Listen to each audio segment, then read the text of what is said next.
We're live. Welcome everyone to the live stream. So day 10 is done. Geez, how did that happen? 10 days. I've literally been doing this for 10 days now. A quarter of the way. I'm a quarter of the way. This feels like a milestone. I think uh, I think if you'd have asked me a few days ago if I would have made it to 10, I really wouldn't be sure. I really wouldn't be sure if I could make 10 days or 10 ultras. I've actually got 2 kilometers left, but I'm going to just do that to the supermarket. 500 kilometers. How have I run 500 kilometers? It's crazy.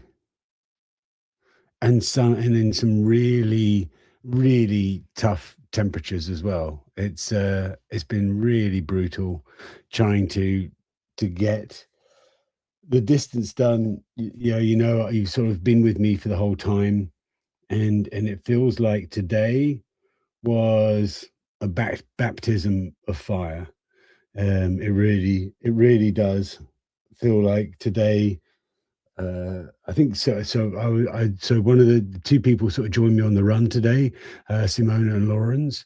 Um, so just great running friends. And I think I was just running with Simona, and she was pushing the buggy, and she was like texting someone, and after seeing my stories this morning, and saying, there's always a day that breaks Paul, and today was it.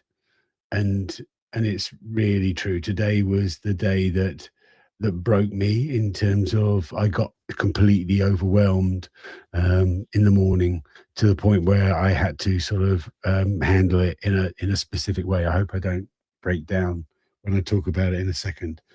Um, but it's been a real tough battle today.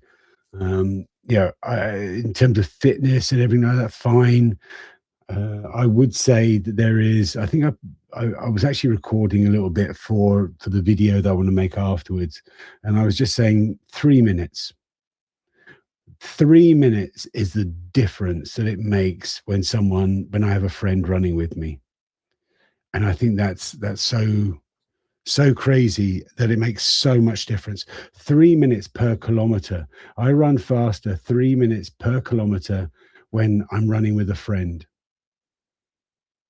than when I'm not. It was the same fitness that I had. I ran into town towards the end of the day, and I'm there with Simone and Lawrence, and we're doing 8 minute, 7.5 minute kilometers, 8 minute kilometers. At one point, they were pushing me along at doing under 7 kilometer minutes. They were just pushing me along. As soon as I go on my own, bang. At the end of the day, I'm up to 11 minutes. It's that much. It's sort of, I have so much respect at the moment for people that do unassisted runs and get FKTs on it, sort of fastest known times, when they do this route and it's all unassisted, unsupported, and they just sort of just bash it out days on days. I don't know how they keep that speed up, because for me, I really use that energy. So thank you to everyone that's run with me, everyone that's going to be running with me. Please know this, it means the world to me. It you know just because I just feel, I don't know I don't know why I run faster, so much faster. I think it's just it just makes so much difference. So let's talk about today. Why did it break me? Right, yeah, here you go. So I know that Harlem Live is on. I know that sort of Harlem Live is on at the moment, sort of the old jazz festival rebranded. And so I deliberately wanted to go into town in the morning, and just to see what the state of it was. And if you haven't looked at my stories, please do. Then you actually see sort of the real time effect of them. I actually kind of lost it, and I got really Um, I tried to be well. I got as mad as I dare get on Instagram in saying what I really was thinking. I was thinking a lot of syllables that begin with F and end in K, syllables or whatever. So, but I was literally just so angry in terms of the behaviour, the state of the town in the morning. It's first the first thing I was like noticing was even before I was getting close to town, I was like, "There's loads, a lot, wine bottles and just spirit bottles just lying on the ground." I was like, "That was kind of surprising me." Got a bit closer into town, and then we went down. Then I ran down sort of one of the most beautiful streets that we've got in Harlem. It's just off of. Or not going to Kleiner House or something. It's just off of the bottom of the town. If you know Harlem, you know it. I was running down there, and there were two of the people that lived there were just looked sort of distraught. There were plants that had been thrown out of their pots on the street, and they were too heavy for them to lift up. So they actually said to me, "Can you put this back into the pots, and then put them on top of the pot tray thing?" So they'd just been sort of yeah, just ripped out and just thrown across the street. So I sort of did that and just had a chat with them, and then I moved on. And in that street as well, there were loads of beer bottles. I was like, going, this, yeah, I've not seen, this street is in a really bad state, and it really is the prettiest street in Harlem. Hit the main street, and then it just shook me. We've got all these lovely flower beds that have just been all replanted and everything, and they were just full of trash. I mean, they'd obviously had the sweeper, the cleaner, from the refuse company that had gone down there, but the sweeper is only doing the floor. It's not doing the raised flower beds. These beautiful raised flower beds that was um, just yeah, it was just heartbreaking. I mean, there were McDonald's burger sort of bun, sort of, the paper boxes on top of plants, just sort of balancing on top of plant like that. They've just been thrown there and just left. So I did start picking up a bit of it, and I put it on my stories. And then in the end, I went, "This is just ridiculous. I cannot spend all my time. It was going to take me hours to just do that street." So what I did was, if it was on the flower beds, I literally just took it out of the flower beds and threw it on the ground just to get it out of the flower bed, so that the cleaner truck would actually be able to pick it up. So that's what I did for the most of the time. And even places where the cleaner truck was, oh, this is a real moan, I'm sorry. But this is symbolic of how day 10 has been. It's been sort of the emotional roller coaster that sort of just brought me to tears. Um, so I'm running along, even though all the yeah, I'm sort of the sweeper has been down there, and I'm putting these extra bits of trash in there. If I see a glass bottle, then I put it in my bag. But as I'm running down this street that's been cleaned, I am still running on glass. There was It was like every sort of 20 meters or something, I would hear my shoe go like that, or it would hit that sort of ting from a glass shard or whatever, and I'd look down and it'd be like, oh yeah, a bottle had been smashed here. And it was just heartbreaking. It was truly heartbreaking. And I was like thinking, yeah, it got me worried about all sort of the pets that would be walking down the street, or kids. It only takes a kid to sort of trip and then fall sort of full on the glass, or for a dog just to walk down there and then just step on the glass, because they're all just shards everywhere. It was awful. There's a comment on YouTube from Lauren saying it was a combination of drunk people. Yeah, well, that was definitely it, and not enough trash cans. I think that I don't know how the organization did it. I don't know what it is. Compare it to, for instance, um, Freedom Day, sort of Befrijdingspop, then what you see is then on Befragging Spot, there were so many bins everywhere. It was still being trashed, but there were so many bins everywhere. This, it seemed like there were bins there were lots of bins, but they weren't clearly marked. They were literally just placed there as an afterthought. That could have been done for sure much better. And I think that's an important lesson that they should go away and learn from. Yeah, I'm not against these festivals at all. I'm not against whatever, I'm just against the behavior of the people there. And we have to understand when they get drunk, they lose control a bit. But even still, I was just completely shocked by that. So I ran through town and then met up with Kirsten and Norbert. So Kirsten and Norbert, who you saw on the live stream yesterday, they were here today as well, supporting me. Fantastic people. I just sort of love them to bits. And so the idea was we were going to meet at Westhof. I thought, I'll go to Westhof and then we can just sort of have them uh, have a coffee with them and everything. Let me just put up a picture of them. This is a different location. So that's they are so used to wearing these banana suits now. It's just ridiculous. They understand. We'll get to this in a second. They understand the power of the banana suit. I really mean that. They understand the power of the banana suit.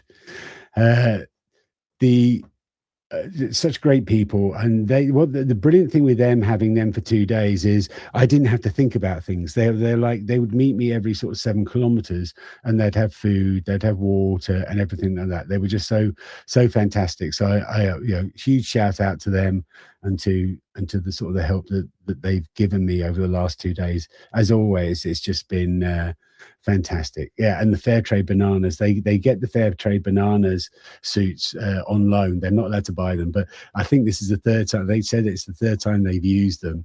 I think they kind of have like an automatic send address or something. Yep, we need them this weekend, send them. So I don't know how they've got it sort of set up, but yeah, they're sort of a brilliant couple. Let's just go back to the other screen. So we met them I met them at Westhoff. They bought me a pink cookie, sort of a Rosa cook. So I had one of those, lovely. And then I told them what the plan was. The plan was actually, and I'll just put that back up. The plan was, it was all changed a bit because of yesterday. I was going to go to I was meant to go to Amsterdam, but that all changed. I ended up doing Sunthorpe. That was today's plan, really. So I had to sort of improvise. And the place we went to, you can actually see it there, is Como and Co. So I'll put a link in it. I'll put a link below to it, and in fact, on Instagram you can see a link to their website at the moment. It's a lovely place. Well, I think so. Karen and I and the family sort of discovered it by accident one time, I think.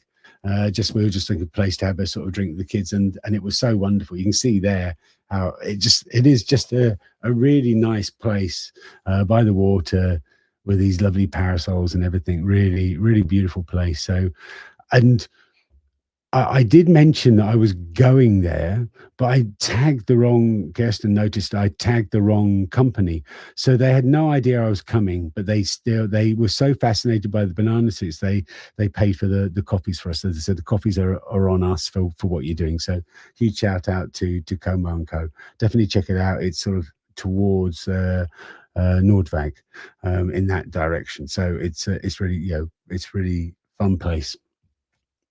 So that was the plan, to sort of go head down there, um, and then they would just like every now and then they would just sort of pop out of the bushes and go, right, here's something to drink, which was really, really fantastic. We've got a new cuddly toy, Good Luck cuddly toy. So Norbert found it, and it has been duly named Norbert. So it'll be on the buggy now every day. I will be sharing. I'll put him on a post. I'll actually talk about uh, the the Good Luck cuddles that I've got. I've got 3 of them now, so I'll talk about those perhaps tomorrow if you remind me. So try and remind me.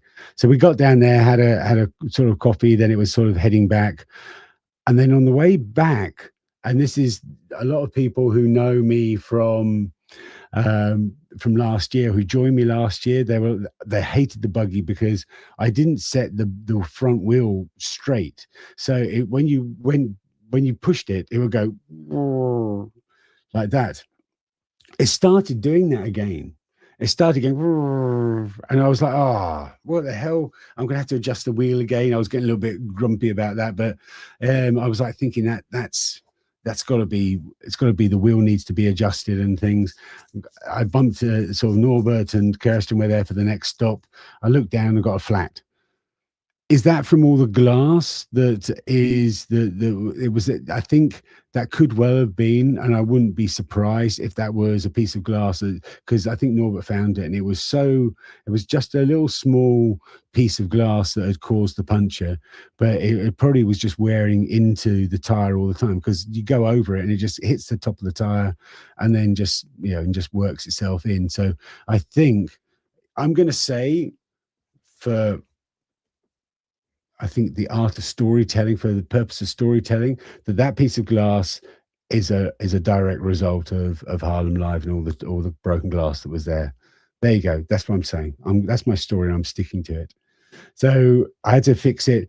I think I did a better job. It took me a while, but I did fix it quicker than the guy in the bike shop last year. I don't know if Daniel's on the call. He took forever to actually change the wheels and everything. I was way quicker. I still wasn't like old times when I used to whiz it off on my race bike.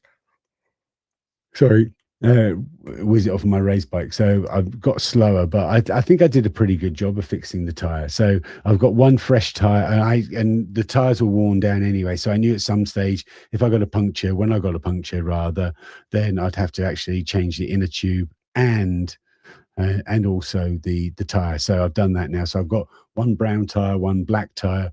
I'm going to just stick with it, and and then just sort of, you know, when I need to, I'll replace the other one as well, because I'm pretty sure it will be going. Yeah, I do need a pit crew. Yeah, Roger, I need a pit crew. I need. There were comments about how slow I was doing. It should be 10 seconds or less. I'm sorry, it was not 10 seconds. But yeah, fixed that. And then after that, Simona just rocked up.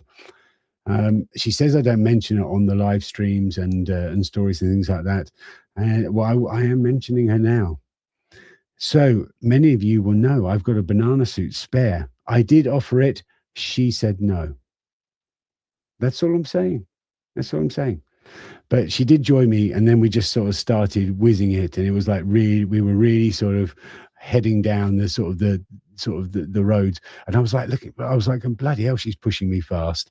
I was like way faster than I was sort of happy sort of going sort of at that speed. But I think she realized that, so she was like sort of looking at an excuse, if there's someone that we could talk to, then she was like, say, okay, let's talk to them. So that's what we're doing. I'm just wondering if I can pick up the photo. I don't think I can pick it up. Is it going to have an error? Oh, here we go. So there you actually see, so there were two people that were just chatting. So Simone went over to chat to him. I was just by the buggy, and then Lawrence, so another sort of friend, he's on YouTube at the moment in the chats.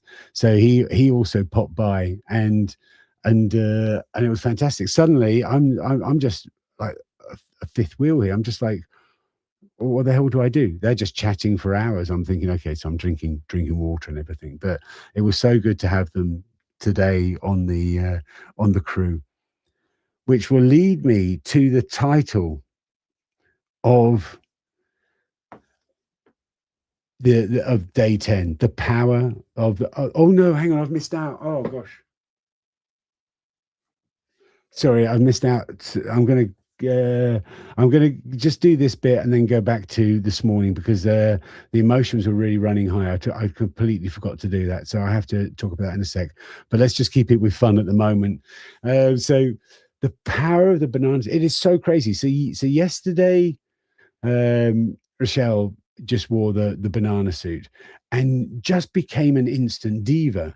And I was like thinking, oh my God, this power, this banana suit has a power to suddenly bring out the diva in you.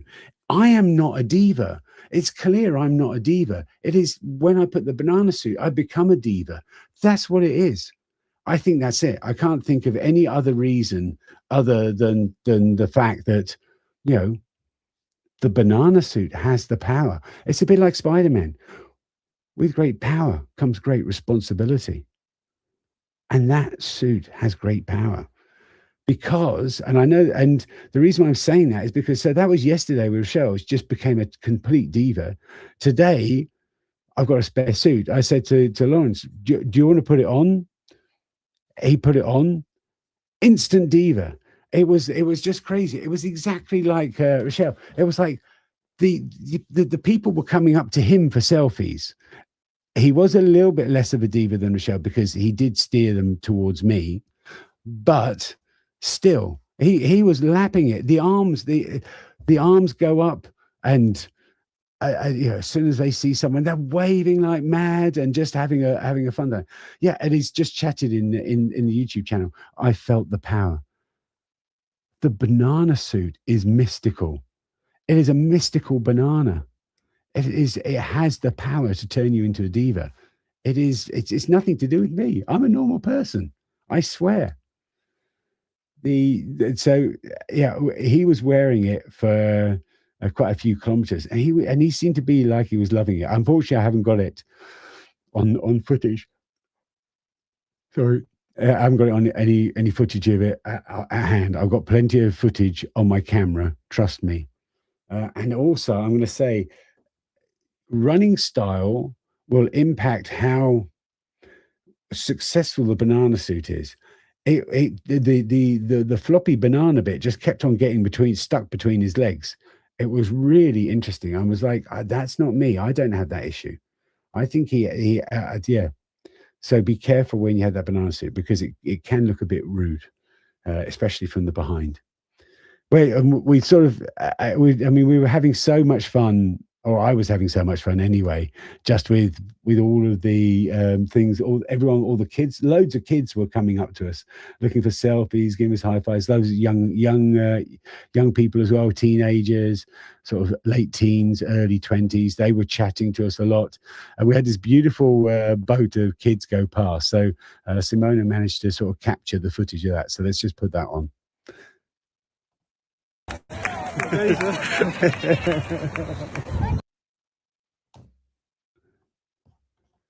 I'll play it again because it's so short. Yeah, they were just so awesome in terms of just how they were sort of reacting, and we had that all the way through. It was really good vibes today in terms of getting people with selfies and everything like that. That was a lot of fun. Right. Now, unfortunately, I have to sort of take it back to a little bit more heavier time. So, because I did say it was a make or break day, I didn't. I talked about sort of the down, sort of the real downer that I had going through Harlem Center in the morning. That it was just really sort of shocking to do that. But so I said when we were at the coffee shop, I said, right, we've got to go to this other place that I'd mentioned earlier in the stream. But we have to sort of go there. I'm just going to avoid town. I'm going to go the longer way around. And I just wanted to do that just so I didn't have to go face the town centre because I was emotionally angry from that. And then I'm running down near, funny enough, but this guy whizzed past on a sort of a gentleman around my age, whizzed past on his race bike. And then a little bit later on, I saw him stop at the traffic lights, and he wanted to engage, so I stopped and everything like that. And he said, "Can I get a selfie for my grandchild?" I went, yeah, that'd be cool. And he said, yeah, she's in the hospital at the moment, and she's a big fan of yours, so I really want to sort of send her. Yeah, she said to me, if you ever see him, get a selfie and everything like that. So I'm just doing that for her. Apparently she's going to be okay. I don't know what the details are, but I said, oh yeah, I hope it's not too bad. He said it's going to be okay. But I was already angry from all the sort of the negative things I saw in town, and then suddenly to have this guy come up and just say, yeah, it's wonderful what you do. My grandchild who's in the hospital is a big fan. Can I get a selfie? And it just, I just started crying. It was such, from one extreme to the other, thinking, okay, there's nothing I can do. This city, people are just destroying it. There's nothing I can do. And then one guy just changes it all around, telling me a story about his grandchild that's in hospital. I think that's why it's not, if a child is excited about, you saw that those kids on the boat, there were there's so many kids that were really excited to sort of see me, and it's just so wonderful to do, and to sort of be a part of their world, and just sort of give them something positive. I think a lot of the I think a lot of the things that are going wrong in the world are explainable because a lot of people are going, why bother? I think that's the truth. I think a lot of people are just saying, why, I'm going to throw it on the ground. Why bother? It doesn't make any difference. I think they've given up. They feel they are powerless with the state of the world at the moment, and they have no control over it. And I can completely understand if that's the reason why they're dropping it. I completely understand, and that's why I don't want to get mad at people dropping trash. There are so many reasons why you do it. It can be an accident, it could be deliberate, it could be something as simple as, what's the point in this world of trying to do something good when it's all negative? When you go to the news and you just scroll down and it's negative, negative, horror, violence. What is the point of sort of trying to be responsible? And what I'm trying to do is to I'm only one guy running around in a banana suit. I don't have much reach, but for me, I think what I want to show people is how easy it is to sort of to think differently, and to pick up a piece of trash, and to make a difference, even if it feels at moments like you're not. There was some, I met a guy and his son that were magnet fishing. I asked them how they were getting on, and they'd only just started for 3 days. And I think there was like a little bit of frustration because they hadn't caught anything. They've been trying and they just not got anything. And this is the point: is you can't give up with magnet fishing and things and picking up trash. You only need one day. It might take 500 days before you get that day, but you only need one day for it to make a difference. You only need one meet with a granddad to realize that you're making a difference. I think that's the reason why I do it. It's not for it's not I do it to try and bring some positive stories in.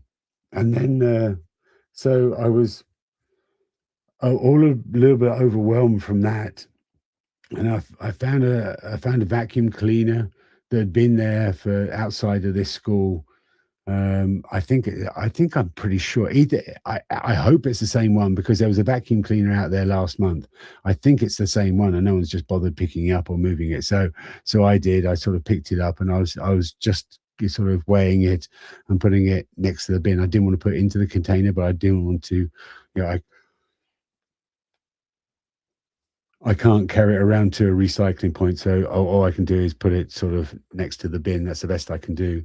And then Nina, sort of another friend who's had a lot of operations at the moment, some really sort of heavy ones.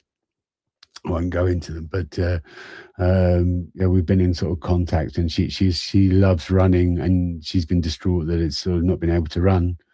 She just rocked up on a bike, and I think this is true. I think she was like saying it was the very first time, or it was like one of the first times that she was allowed out of the house to do some shopping. So she's been, recovering and being in bed, and sort of has to stay in bed and things like that, and get up for like half an hour. So she's, I think it was like one of the first times she's allowed out, and she checked the tracker, and I was near her. She cycled to me. She said, "I think you need a hug. I saw your stories about town, and I think you need a hug." How how amazing is that? One of the first times they're out, and they're coming to give someone else a hug when she's suffered so much. It seems like she's on the right track now, but I mean, all the time I've known her, she's really had to battle this and get it right and figure out what's wrong, and everything feels like it's going in the right direction now. But wow, I'm doing this run of promises to try and inspire people into acts of kindness. The granddad and Nina were two incredible gifts that I was given today, and I was given so many others by teenagers coming up to me wanting the selfie. So I think a lot of them, some of them had no clue. They just thought it was funny picking up, getting a selfie with a banana. But a couple of them, you can hear. I love have sort of someone recognizing me or saying something, and then as I'm running in the distance, I can hear them chatting to their friends, explaining about what I do. And there was one guy on, Lawrence, I don't know if you heard this, but there was like one guy who wanted a sort of, he didn't want a selfie. Yeah, he wanted, I think he took a selfie, and then sort of went off, or he gave me a fist bump. I'm not sure which one it was now. I can't remember. But and as I was running off, I was hearing him. This is a guy that's in the late teens or maybe 20, something like that, and he's then turning around and telling his friends, same age, about what I do. I think that's amazing. It was a day of emotions. I've laughed, I've cried, I've laughed. Mainly, I've laughed all the way through. This is the toughest adventure I've ever had to do, but it's been, as always, yeah, every time I go out in that banana suit, it's the power of the banana suit. It just, I like to think it inspires people, but it inspires me to continue. I think that's the most important. I think that's it. Absolutely loved it. So I'm here. We're a quarter of the way through. 10 days, 500 kilometers. How many The great thing about coming out and joining me for a run is to run in the banana suit, just to see what it feels like to feel that power, but also to feel how hot it can get and things. So I've got the yellow banana is there tomorrow. So if anyone wants to sort of join me, I've got a spare banana suit. Come and experience it. You're more than welcome, and see what it's like to sort of run in a banana suit picking up trash, because someone was like said I should get a temperature thermometer in there just to measure. You can see I'm tired. You measure the temperature inside the suit, and I don't know what it is, but the heat just cannot escape. So I'll yeah, it is definitely worth doing. Trust me, it's washed. Yeah, come along and join me tomorrow. I think I'm going to be, I don't know where I'm, yeah, check in the morning, but I'm in Harlem. I'm actually in Harlem for quite a few days now until Monday, Tuesday, Wednesday. I'm in and around Harlem. I might do a long distance, but I'll probably end up in Harlem in the morning or in the evening. And because I think that works well with people. And then on Wednesday, Thursday, Friday, Thursday, Friday, Saturday, I'm at Trail NL in Amsterdam, the Amsterdam store for Trail NL, and we've got Mount to Coast shoes. So the shoes I've been running in. So I've run 500 kilometers in these shoes. What amazes me is how quiet I'm running. They have, yeah, they're designed for ultra running, and they are so quiet. I feel like I'm like I'm like that. Normally I'm like doom, doom, doom, doom. So I don't know if that's whether it's a good thing or a bad thing, I don't know. But it feels really cool, and I love the cushioning in them still. So you can we've got different types of shoes. We've got the H1, the T1. I think they've got 25 pairs of shoes. So I think there's an H1, a T1, and the C1. The C1 is which one I wear at the moment, which is Comfort, I think, which is the long distance training shoe they've got. It's not got a plate in it, but it's got a fantastic midsole. So I've been using those in rotation. So I've already got sort of 250 kilometers on both shoes on this journey. And the idea is to wear them for the whole time, two pairs of shoes. So they both end up on 1,000 kilometers. So let's see how that goes. But join me in Trail NL. There'll be a lot of sort of notification on that. Yeah, I am a pussy-footed banana. I am. Yeah, I really am. I don't have claws. I'm like an indoor cat going.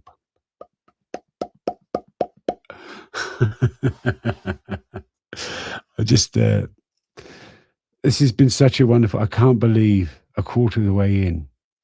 500 kilometers. How many people? I mean, this is really not me bragging, but how many people can say they've, if you run 500 kilometers, how long does that take you normally? I mean, normally I try and run around 400 kilometers a month on average. So, 500 kilometers in 10 days, that's just ridiculous. Maybe it's not the fastest in the world, but it's still 500 kilometers of running. And I think it's something I'm really proud of. Um, and it also is something I'm scared of because I've got to do that another 3 times. I'm doing a reels tonight, editing it. I'll probably release it tomorrow. It's going to have the stats about the trash and also the stats about the distance, and I'm going to try and make it a little fun thing. I'm going to try and get engagement. Let's see if I can get some fun engagement on TikTok. Are there any questions? I'm going to look through see if there's any sort of questions about how it's going or anything like that. So today is like really summed up as being tough, mentally draining day or mentally it was a roller coaster of emotions today, and I think that makes sense. Um, uh, Sort of, especially now, what I've sort of seen in the past, and I talked about this last year as well when I did the 31 marathons, although it didn't really happen. It's like a lot of people get into a dip around the sort of the 9 kilometers, and after that, the body adapts to it, and it says, "All right, that's what I'm doing now all the time." So, yeah. Yeah, on the plus side, yeah, the experience of running 500 kilometers in 10 days. Yeah, is that a plus side or is that just stupid? I'm going to look see if there's any sort of questions. Yeah, yeah. So someone else on Instagram is like said it was awful this morning in Harlem and yesterday as well. I'm going to go there tomorrow morning. I will be going there tomorrow morning as well. But I'm braced for whatever it is because I think it's on today as well. I'm not sure. So let's see what it's like. Maritz, yeah, you will be the pacemaker. You will be. That's because I've I've got my Jerry Maguires are so the marketing and management sort of team that sort of helped me try and become bigger. They're going to be joining me soon for a run, and I've got one can of the banana beer left. If for those that don't know, Two Chefs Brewery did a competition, and you could win your image on the beer can, and I won. I won it, and so there you go. So there's only one can left. So I've told Maurits and Gert-Jan is there's a little competition to see who wins this. I think I'm going to do it for the most interesting trash found, Maurits. I think I'm changing it. It's not going to be who runs the longest. It's who's going to find the most interesting trash. I think that's what we're going to sort of do to see who wins this beer. Um, so that's I think that's about it really. Is there anything I normally talk about? I can't remember now. I think to celebrate my 10 days, I'm going to go and have chips and a burger. I've got 2 kilometers to sort of run, which is basically to the supermarket and back. and I'm just going to get chips and a burger. I think I've deserved it. I think I deserve it tonight. So I'm going to do that, and a quarter of the way in, it was when I first started. I was like going, "Oh my god, this is going to be tough," and it really is the toughest thing I've ever done by multiple factors more tough than sort of the 31 marathons around the country. Maybe that looks more impressive, but mentally, as a feat of endurance, as a sort of trying to sort of hold it together, just running around your town 50 kilometers is brutal. Going from A to B to C, there was like, I've got to get there to the hotel. There was like no shortage. Now I'm like, I've got 10 kilometers. Where do I run now? And things. And it makes it mentally draining. So, I'm really proud of it. I'm going to say good night now because as you can tell, I've yawned quite a few times. I want to, and again, a huge thank you to Kirsten, Norbert, Simona, and Lawrence for joining me today on the run, and also especially to Nina and to the grandfather that wanted the selfie. There are 6 people there that have made my day special. I think that's the best way of doing it. Thank you. I'm now going to end in my totally ungrateful. See, I haven't even pressed the bloody end stream. Why do I even bother? Why do I even bother people? I could have just made that so bloody nice. Right, I'm pressing the 2-step button press. Here we go. First button. Yes, I do want to end. Yeah, thank you. Oh, I can do an outro video. I didn't know that. I should do an outro video. Oh, maybe I'll do that tonight. I can do an outro video, and then it'll be just like me saying, it'd be like Marathon Man. $6 million man. 6 million liters trash man. All right, I'm going to go now. Pressing the last button.